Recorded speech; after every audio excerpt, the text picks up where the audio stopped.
What's an insignificant thing that triggers the shit out of you?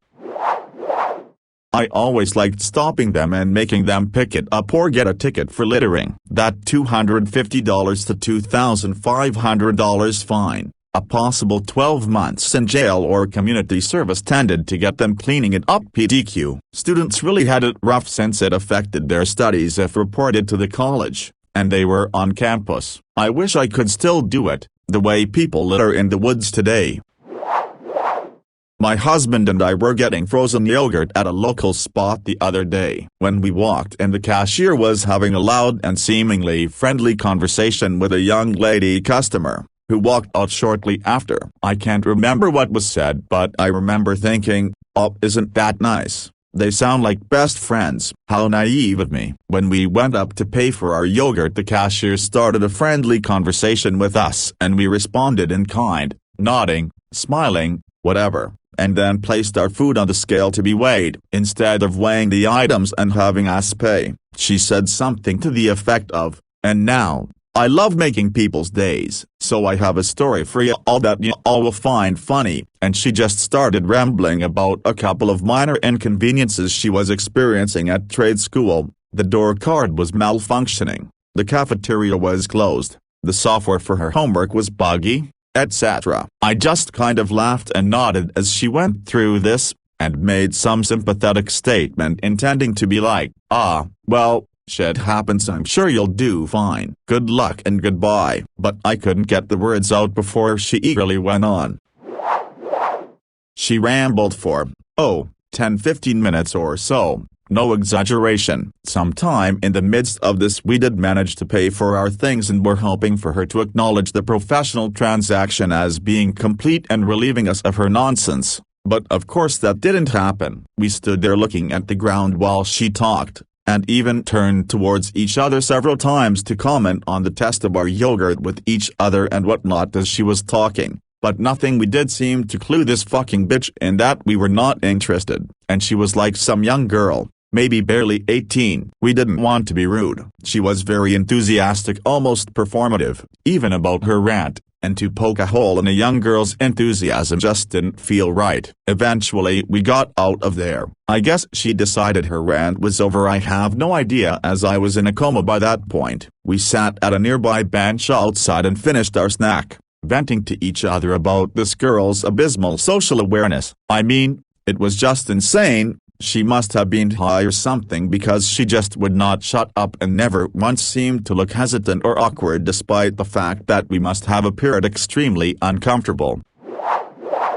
Anyways, by the time we finished the yogurt I really had to pee. I'm 7 months pregnant, but it was around 8 p.m. by that time and the only place open was the goddamn frozen yogurt store. In coming up with the game plan we decided to do a walk-by. If she was alone at the register I'd pee in the bushes. Luckily she had taken a whole-ass family hostage who had unwittingly chosen to dine in. She was standing up in front of their table, gesturing enthusiastically while the poor unfortunate souls just stared bleakly into their frozen yogurt cups. It was surreal. Man, I don't know how that girl was hired to begin with. We should have just told her to fuck off.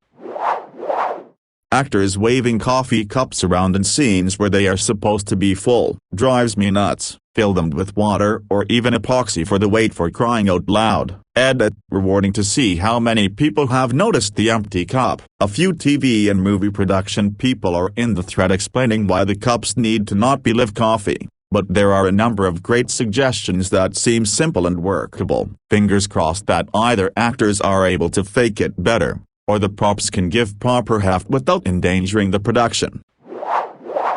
When I was in college, I worked in a student union bowling alley. It was a pretty sweet gig, and most of the people, all students except for 3, were decent people overall. The one that will stick with me forever, though, was a guy named Wes, real name.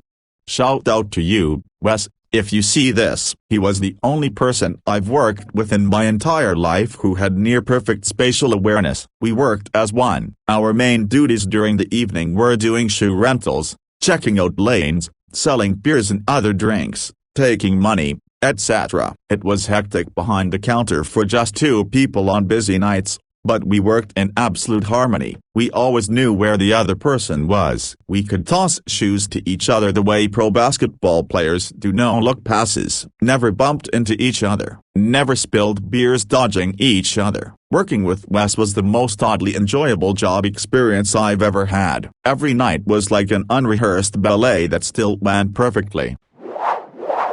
I almost got into a fight with two fans of the opposing team after a hockey game because they got to the bottom of a huge escalator with like 100+ people on it, took one step off, and just stopped. My friends and I were right behind them and had to push them out of the way to avoid being crushed by the wall of humanity behind us, and they started posturing and yelling at us like we were the idiots.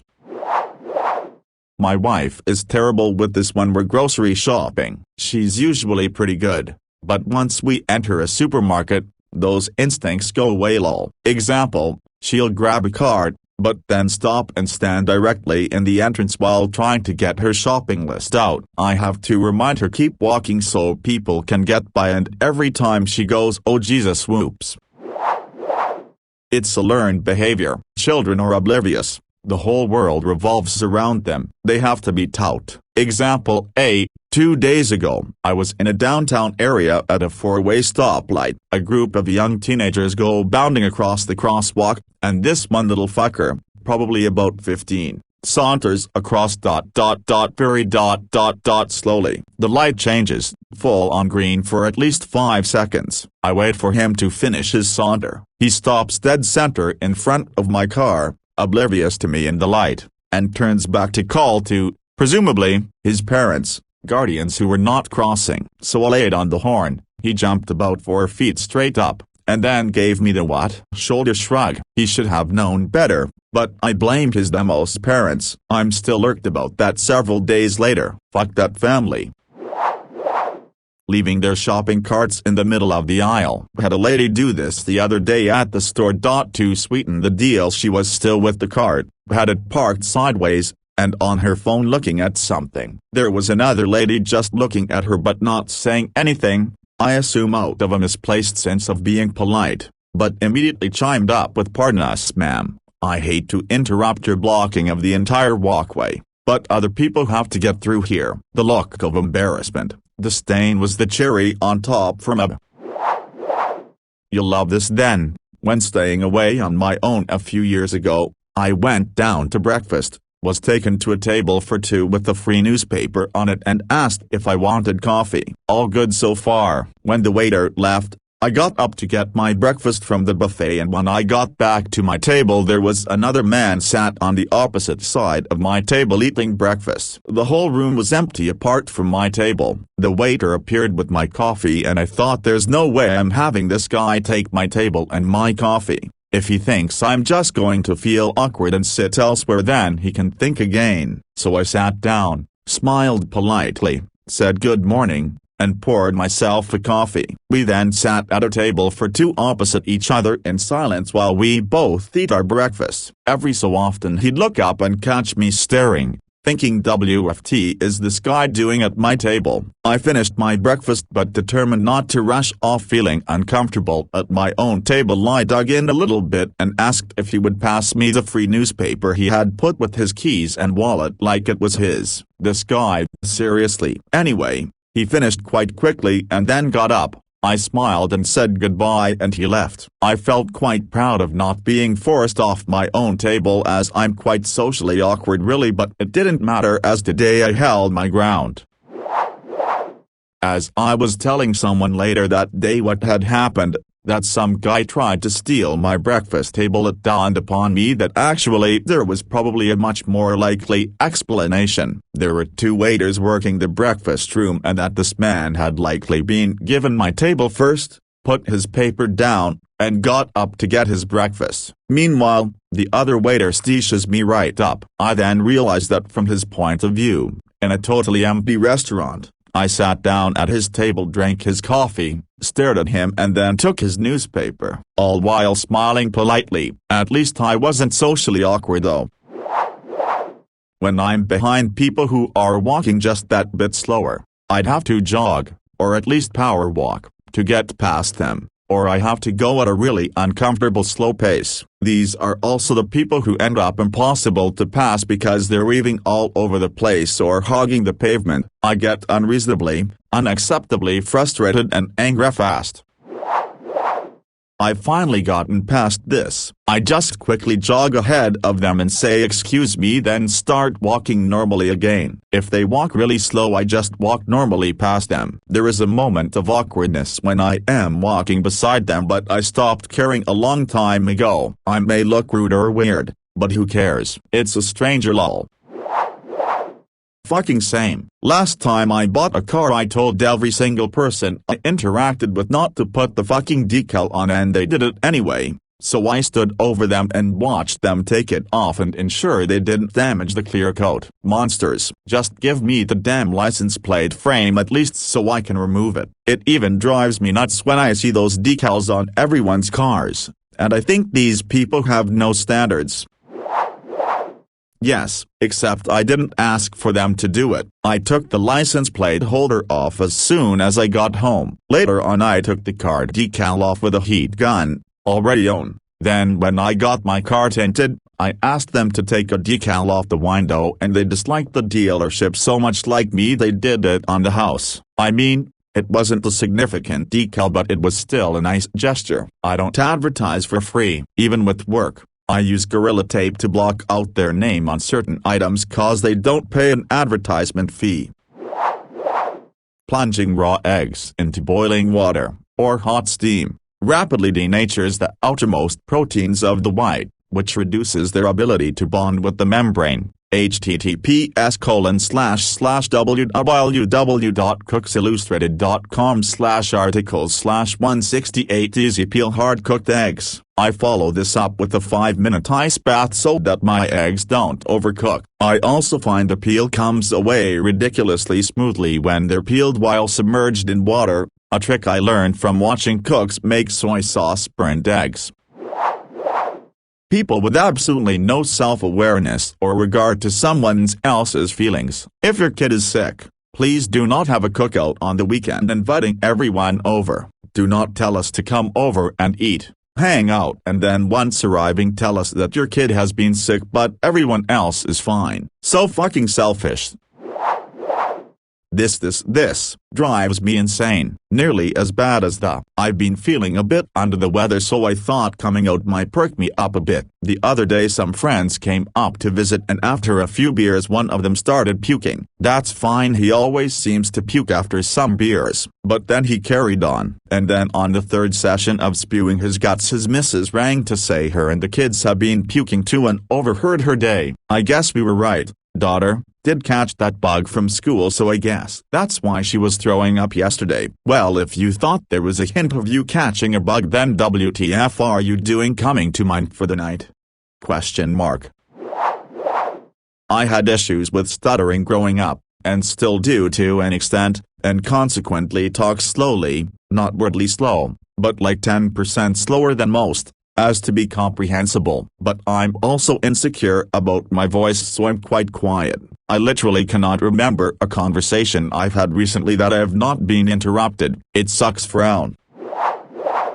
I interrupted my mom and a friend while they were talking once. I got my ears pinned back. Mom, you have to wait for a break in the conversation. Me? But you never stop talking. I got in a lot of trouble for that. Yeah, Mom and her friends' conversations were some kind of game where you score points by saying as much as possible before the other person steals the ball.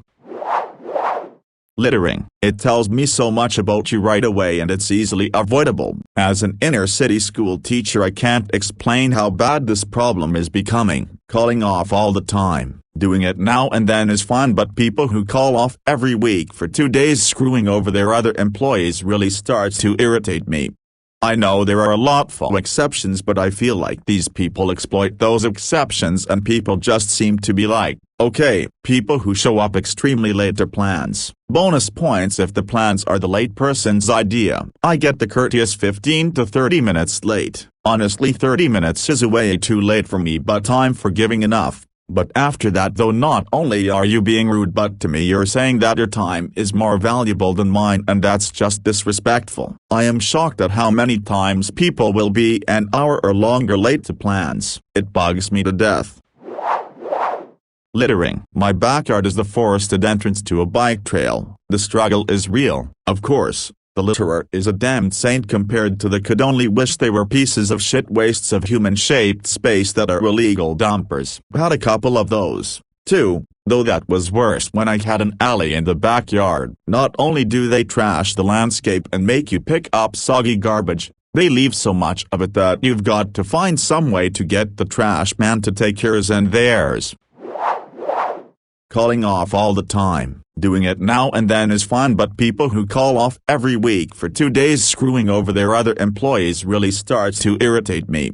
I know there are a lot of exceptions, but I feel like these people exploit those exceptions, and people just seem to be like, okay, this is a huge pet peeve of mine as well, but I also fell into this pattern for a while. Want to know the culprit? Depression. I've always prided myself on showing up, saving up my vacation days, taking a big, long break, but always being nearly on time all of the time, etc. Depression fucking sucks the joy right out of life and the will to even want to show up to work, let alone exist sometimes. Perhaps they could be facing depression, but you'd have to know the person more. Or, perhaps they're just a habitual dick on purpose. Who knows?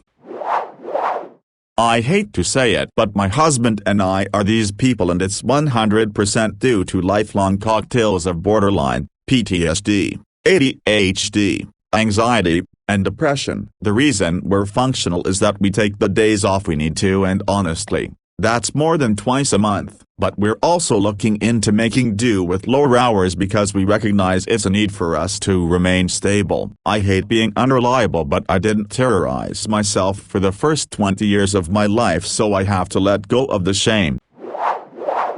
My neighbor moved away, but before he'd smoke on the doorstep and leave his cig butts there, I found a lot but the drain on the curb, so I don't know if he tossed them there or if they'd roll there, but I got sick of them around my doorstep and the drain, so one day I scooped like 8 of them up and left them in a tiny flower pot of mine on his doorstep. He got the message. For the extremely late. That's me. I'm always late to plans. I also am exclusively using public transportation, and in addition to that, I have terrible luck. I feel like people don't believe the bus was late. The tram broke down, the driver passed out, the line broke down, there was a car accident, the driver stopped for a hot dog by the 5th time. Unfortunately, this does and will happen for as long as I'm using public transportation. I'm late for about 3 out of 5 meetings, and it doesn't matter if I'll take the way earlier bus if it breaks down and I have to wait for an hour for a new one or catch the next one in an hour. Public transportation seriously sucks everywhere I've lived in the US. I really think so many places would look and function so much differently if they had the public transport of other countries. Where I live now, taking public transport is pretty much equivalent to no transportation unless you're going to really specific places. Life would be so much easier for so many people if we could change this.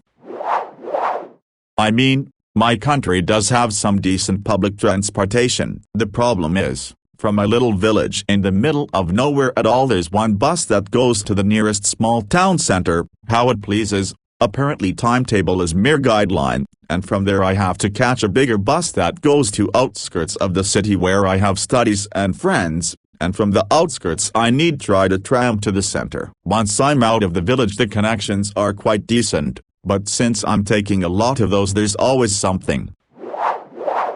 Something that really pisses me off is that I'm the person who reliably comes in to cover those shifts, but the moment I have to drop one shift because I actually can't fucking stand up and I get reamed for it, especially when I could count on one hand the amount of shifts I had dropped, but couldn't count on all 4 limbs the amount I covered, and then they wonder why I don't wanna stay late. I teach at a school that does not use substitute teachers, so when you call out, either an aide has to cover, or more usually, Each teacher on that team loses their prep and covers during that block. We just had a first-year teacher who called out all the fucking time for stuff like headaches, cramps, allergies. We're of course supposed to call out if we are feeling unwell, but honestly, we usually just power through it because we don't want to screw over the team, and at least for me, I can't relax when I call out. I just sit around worried about what is going wrong with my classes. I personally didn't call out once during my first year, and after that it is only for emergencies. I have an easier time taking a bunch of medicine and having a lowlights movie day.